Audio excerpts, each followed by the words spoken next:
కలకత్తాలో ప్రభుత్వ వైద్యురాలిపై జరిగిన దారుణాన్ని నిరసిస్తూ విజయవాడ సిద్ధార్థ మెడికల్ కాలేజ్ వైద్య విద్యార్థులు జూనియర్ డాక్టర్లు నిరసన ర్యాలీ నిర్వహించారు. వృత్తిపరంగా కాపాడే రక్షణ చట్టాన్ని అమలు పరిచేలా కేంద్ర ప్రభుత్వం చర్యలు చేపట్టాలని డాక్టర్ జాగృతి తెలిపారు. సెంట్రల్ ప్రొటెక్షన్ యాక్ట్ 2019ను వెంటనే అమలు చేయాలన్నారు. కోల్కతాలో జరిగిన దాడిపై నిందితులను వెంటనే కఠినమైన శిక్షలు విధించాలన్నారు. రక్షణ చట్టం కోసం దశల వారీ ఉద్యమానికి సిద్ధమవుతున్నామన్నారు.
అందరికీ తెలిసిందే 3-4 రోజుల ముందు కొల్కతా ఆర్జికల్ మెడికల్ కాలేజ్లో ఏదైతే దారుణం జరిగిందో అలాంటివి చాలా రోజుల నుంచి మాకు సేఫ్టీ మెజర్స్ సరిగ్గా ఉండట్లేదు. సెంట్రల్ ప్రొటెక్షన్ యాక్ట్ తీసుకురావాలని ఫైట్ చేస్తూనే ఉన్నాం. కాలేజ్ లెవెల్లో, స్టేట్ లెవెల్లో ఫైట్ చేస్తూనే ఉన్నాం. మేము ప్రతి చిన్న ఇన్సిడెంట్స్ వచ్చినప్పటి నుంచి రిపోర్ట్ చేస్తూనే ఉన్నాం అందరికీ.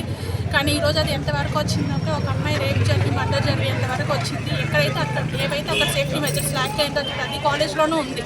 అది ఎక్కడైనా జరగచ్చు. ఇంత దూరం వచ్చాక ఇంతకు మించి ఇంత జరగడానికి ఏం లేదండి. కాబట్టి అందరం ఈరోజు రోడ్ల మీదకి వచ్చాము. నేషన్ వైడ్ ప్రొటెస్ట్ ఇది 5 మా పిలుపుతో నేషన్ వైడ్ వచ్చాము. ఏపీ కూడా పిలుపుతో మొత్తం స్టేట్ నేషన్ మొత్తం రోడ్లపైన ఉన్నాము. ఇప్పుడు సేఫ్టీ ఫస్ట్ డ్యూటీ నెక్స్ట్ అండి. కేంద్ర రక్షణ చట్టం సెంట్రల్ ప్రొటెక్షన్ యాక్ట్ 4 సంవత్సరాల నుంచి పేపర్ మీద మాత్రమే ఉంది. బిల్ పాస్ అవ్వలేదు. అది అమల్లోకి రావాల్సిందే అండి. వచ్చాకే డ్యూటీకి వెళ్తాము. సెంట్రల్ ప్రొటెక్షన్ యాక్ట్ అమల్లోకి రావాలి. పనిష్మెంట్స్ డాక్టర్ మీద అసాల్ట్స్కి పనిష్మెంట్ సివియర్గా ఉండాలి. ఎవరైనా అలా డాక్టర్ల మీద ఏమైనా చేయాలంటే భయపడేలా ఉండాలి. హాస్పిటల్ అనేది చాలా సెన్సిటివ్ ఏరియా. సెక్యూరిటీ మెజర్స్ పెంచాలి. గవర్నమెంట్ హాస్పిటల్స్లో మెయిన్గా పేషెంట్ లోడ్ ఎక్కువ ఉంటుంది. సెక్యూరిటీ మెజర్స్ పెంచి తీరాలని సెంట్రల్ ప్రొటెక్షన్ యాక్ట్ వచ్చేంత వరకు మా డిమాండ్స్ తీరేంత వరకు మేము ప్రొటెస్ట్లోనే ఉంటాము. అప్డేట్స్ వచ్చేంత వరకు. Forensic medicine department sir, actually ఇవాళ అందరి ముందుకు రావడానికి కారణం మా